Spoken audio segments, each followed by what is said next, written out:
Miami Gardens, Florida. On Monday, Roger Federer found his rhythm and moved into the fourth round of the Miami Open with a 7-5, 6-3 win over Filip Krajinovic.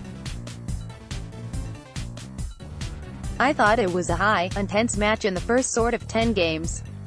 Then I was able to pull away, Federer said. I had a good 20-minute stretch where I was really able to stretch the lead, and that was key today. Krajinovic had his nose out in front early, with a break-up serve in the third game of the first set. But he promptly lost serve in the next game. He then had a break point at 5-5, but Federer saved it with an unreturnable serve.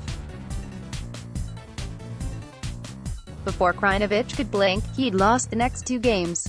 Krajinovic, the man who prevented an all-Swiss rematch by winning a third-set tiebreaker over Stan Wawrinka, is ranked number 103, but plays like he should be ranked much higher. He's shown signs of a top level before, like when he reached the ATP Masters 1000 final in Paris in 2017. The Serbian has struggled to string together wins, but things may be shifting back up as he qualified and then beat two seeds in Indian Wells, and won 2 rounds in Miami. The 27-year-old Krajinovic has also given the 20-time Grand Slam champion trouble before, winning a set in their first round encounter in Basel. Federer went on to win the title. I thought I served very well, because Filip can return very well, especially on second serve. I know I could feel the pressure maybe, to some extent, if I don't make the first serves, Federer said. But I still kept going after them, and I was able to hit my spots and keep the pressure on and shorten points as the match went on. This time, no set would be lost as Federer turned the match into a lesson, leaping ahead 3-0 and never looking back.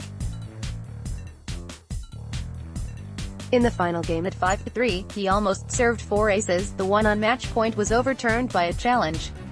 He would hit 14 aces to Krajinovic too. At Roger Federer's almost 4 straight aces, in all its glory. But then I'm thinking, why did he think that? Because it was quite clearly out. But it felt close for me. But thank God it was 40-love and not much closer, and then you end up losing the match because of something like this after having a conversation with your opponent already before it's actually over. After surviving a testy 3-set battle in his first match, against Radulj Albot, Federer moves comfortably into an encounter with Daniil Medvedev. Federer will be very ready for the Russian, having beaten him twice last year. He's clever how he plays the court, because he can play it up and down, and he's unusual when he plays from back, Federer said. He plays more flat than actually loopy, like what Dominic Thiem does or Rafa, Nadal, or Stan Wawrinka does. He plays it more flat from the back. It's a bit of a different